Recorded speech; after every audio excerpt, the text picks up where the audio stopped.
L'esprit du 11 janvier, alors peut-il durer, doit-il durer Est-ce qu'il s'agit d'une unité de façade, comme certains l'ont dit, Henri Leclerc? Non, je ne crois pas que ce soit une unité de façade. Je crois que c'est quelque chose de très profond. Cette manifestation est une manifestation d'un élan populaire qui est tout à fait remarquable. Moi, il y a 60 ans, plus de ça, bien plus que ça, que je défile de la République à la Nation. J'en ai fait des défilés. Là, nous avons un défilé exceptionnel. Qu'est-ce qui se passe? Il se passe qu'il y a, bien entendu, d'abord un phénomène émotionnel, que les gens qui ont été tués sont des gens qu'en fait on aimait bien. Mais il y a autre chose. Les gens sont sidérés par l'atteinte à la liberté d'expression, mais vraiment, c'est tous les crayons brandis. Les gens sont atteints parce qu'il y a un acte manifestement antisémite, enfin vraiment carrément antisémite, et aussi parce que des policiers qui sont en mission de défense, d'une défense que personne ne conteste à ce moment-là, bien sûr, ont été tués. Il y a donc une espèce d'élan. Et qu'est-ce qu'on retrouve? La République est en dynamique en permanence. On retrouve quelque chose qui est assez étonnant. On retrouve la nation. Mais la nation au sens de 1792, la nation comme ferment des valeurs, et pas comme repli derrière les frontières, bien évidemment. Et c'est pas étonnant parce que moi-même j'ai été surpris dans cette manifestation d'entendre la Marseillaise qui sourdait de partout, de tous les groupes, vous aviez des groupes de gauche, de droite, tout le monde a été ensemble. La Marseillaise, c'était bien ce que je vous disais, c'était bien l'esprit de la nation de 1792. Quand on est tous ensemble, on ne va pas chanter l'Internationale, parce qu'il y en a qui ne la chanteraient pas. Alors, il y avait de temps en temps des gens qui essayaient de chanter le chant des partisans. Mais ça passait pas, en définitive. Le chant que tout le monde connaissait, c'était la Marseillaise, avec cette espèce d'émotion de l'enfance. Bon. Et puis, ça, c'est quelque chose de tout à fait étonnant. Et c'est pas étonnant que la représentation nationale ait fait la même chose. Est-ce que cela veut dire que la France est désormais, qu'il n'y a plus de CAF, qu'il n'y a plus d'opposition, qu'il n'y a plus... Mais bien entendu que non. Cela veut dire que sur des fondements essentiels des valeurs, qui sont la défense de la liberté d'expression, qui sont la protection contre le racisme, et là les Juifs sont tout à fait symboliques, évidemment, l'antisémitisme étant une forme très, très caractéristique du racisme aujourd'hui. Et enfin, même les policiers, car c'est la première fois que je vois les policiers acclamés par une foule. Et donc il y avait, c'est vrai, un sentiment d'unité nationale sur quelque chose d'essentiel. Ce qui n'empêche, de profond, des valeurs, ce qui n'empêche que, bien entendu, les divisions restent, les divisions sur les remèdes à apporter, sur les solutions. Mais il y en a bien entendu qui restent, qui vont ressurgir. Mais il y a quelque chose que nous avons découvert là, c'est qu'il y a un moment où il y a une unité nationale sur les valeurs. Chantal Delsol. Oui, c'est quand même un grand moment d'unité rêvée, mais c'est de l'unité rêvée. Je dirais c'est un peu facile quand même de faire descendre dans la rue des gens en leur disant « Est-ce que vous êtes contre que quelqu'un rentre avec des kalachnikovs dans un local et tue du monde ?» Évidemment, tout le monde est contre. Si vous faites défiler les gens pour leur dire « Est-ce que vous êtes d'accord pour la santé, contre la maladie ?» Bien sûr, ils sont d'accord. Donc c'est un moment d'unité rêvée. Il faut se méfier quand même de l'unanimité, parce que l'unanimité, de toute façon, c'est toujours louche. Hein. D'ailleurs, la religion juive le dit bien. Quand il y a unanimité quelque part, c'est qu'il y a un problème. Donc la réalité du monde, c'est la diversité, c'est la liberté, c'est pas l'unanimité. Donc il faut surtout pas espérer une unanimité qui dure, parce que c'est bien un petit moment, il y a une sorte d'enthousiasme, je suis d'accord avec monsieur, bon, mais voilà, ça s'arrête là. Ça s'arrête là. Yves Bichot. Moi, je partage largement ce qu'a dit Maître Leclerc, parce que effectivement, ce qui était intéressant pour moi en tant que je réfléchis sur la philosophie politique, c'était où se situe le sentiment de la communauté en France. Et effectivement, c'est pas sur l'égalité, c'est pas sur la liberté tout court, c'est sur la liberté d'expression. Première chose. Ça m'a frappé parce que c'était une manière de définir en profondeur, si vous voulez, notre sens de la communauté. La seconde chose, c'était effectivement, comme l'a dit Maître Leclerc, l'antisémitisme. Parce qu'il faut voir qu'on a mis du temps à prendre conscience de ça.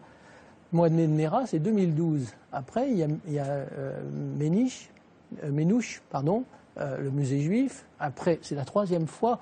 Et puis, il y a eu quand même la répétition générale en 2006, qui est l'affaire Ilan Halimi. hein. Et là, il y a quand même une continuité qui s'affirme, et qui s'affirme comme une véritable menace. Et puis alors, je réfléchissais pourquoi est-ce que ça m'avait tellement ému, moi, si vous voulez, parce que, je veux dire, quand même, l'affaire Mera, hein, aller tuer de sang-froid des enfants, c'est effrayant. Hein. Et je me suis dit, il y a autre chose. Je n'étais pas très fier de ma réponse, mais je vous la livre telle qu'elle, c'est que je dis, en fait, les gens de Charlie Hebdo, sur 40 ou 50 ans, ils ont fait notre image, notre culture, nos sentiments. Qu'on soit de gauche ou de droite, jeune ou vieux, etc., on a perçu le monde à travers les caricaturistes. Et quand on voit caricaturiste, ça veut dire aussi liberté d'expression.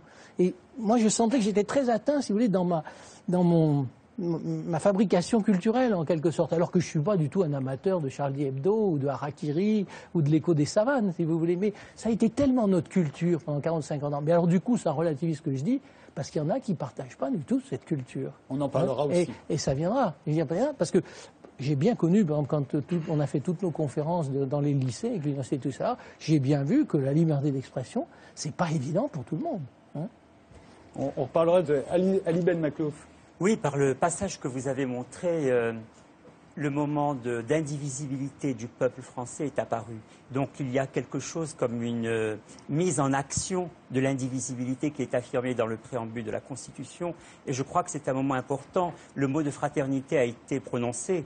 Et la fraternité, en fait, c'est l'action ensemble. C'est pas simplement, comme on l'a souvent dit, vivre ensemble. On vit ensemble. Mais il y a un moment où il faut agir ensemble. Et les Français l'ont montré d'une belle façon. C'est une action de fraternité sur la base d'une illustration de l'indivisibilité du peuple français.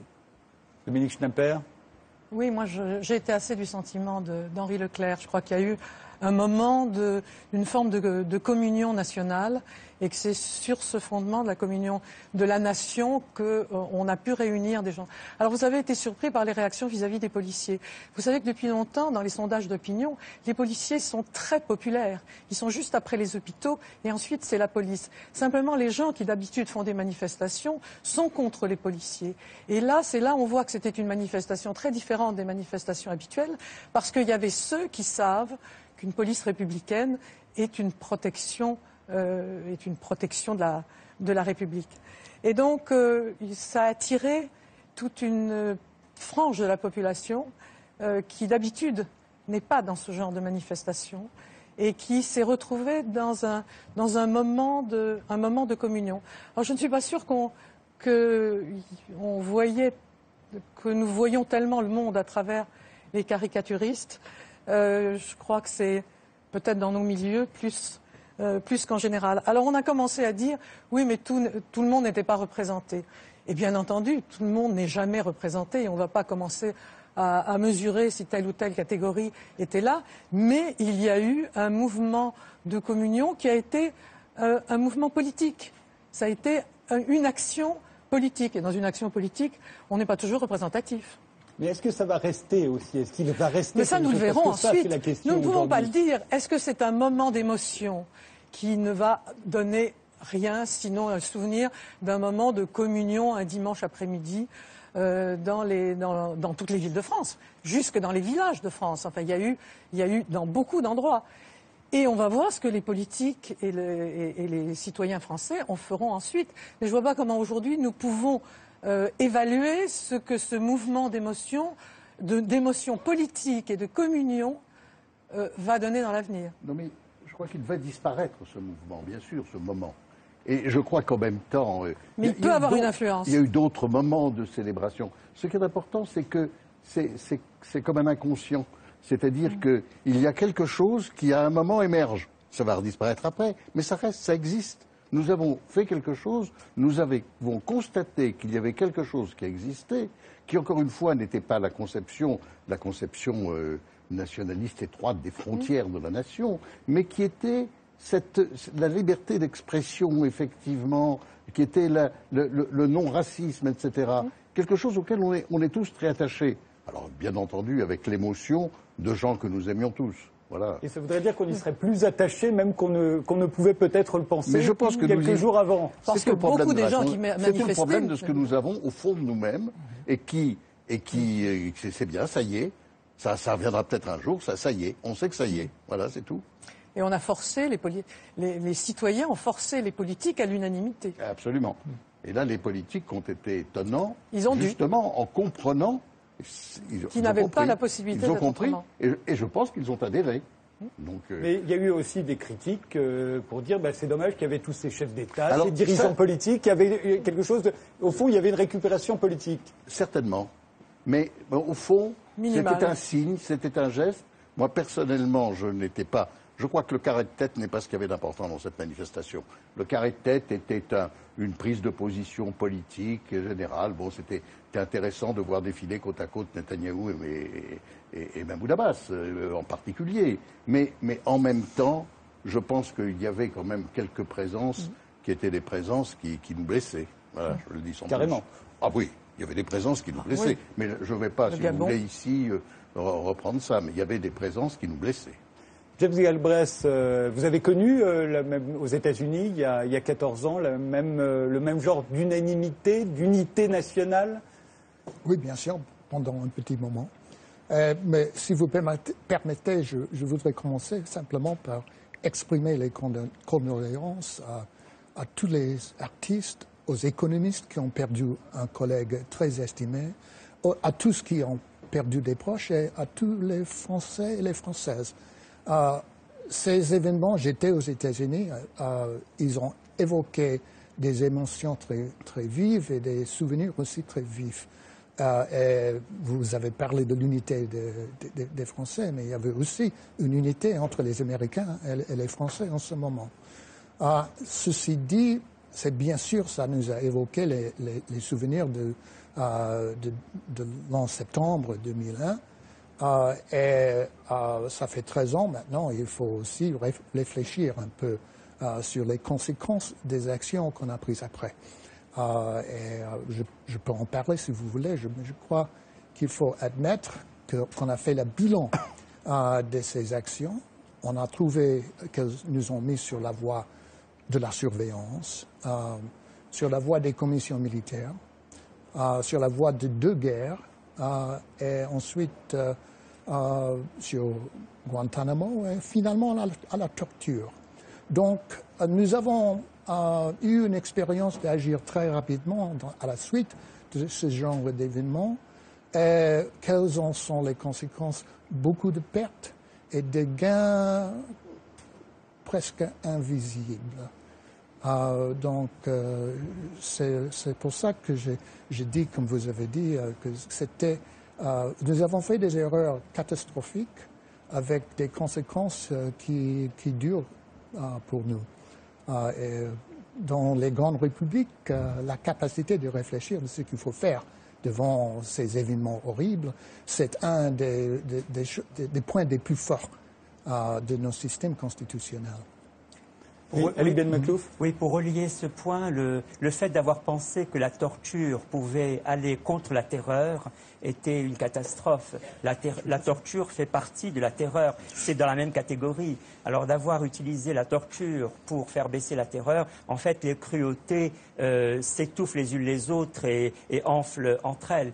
Le rapport du Sénat américain redonné en décembre dernier qui indique que la CIA a torturé beaucoup plus qu'elle ne l'a dit, c'est quand même un point de taille qui finalement contribue à un climat de terreur. Et pour reprendre ce que disait tout à l'heure Monsieur Leclerc, si l'Union nationale, c'est effectivement pour l'action commune, la fraternité et tout ce qui a été dit par les collègues ici présents, oui, mais si c'est pour le repli, la désintégration sociale sous la forme d'une peur généralisée, eh bien non. Réaction?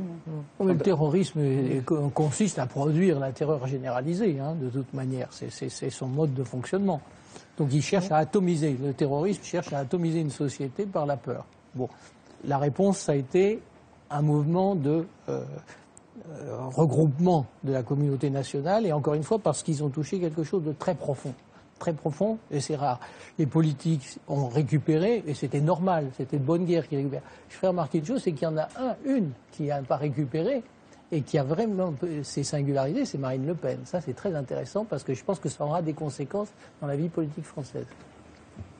Alors justement, puisque vous parlez du terrorisme, puisque vous parlez de la guerre, parlons-en tout de suite, puisque le mot guerre n'a cessé d'être répété depuis lors, sur tous les tons, en nous expliquant d'ailleurs de quelle guerre il pouvait bien s'agir. Je propose d'écouter le mot guerre et ce qui l'accompagne.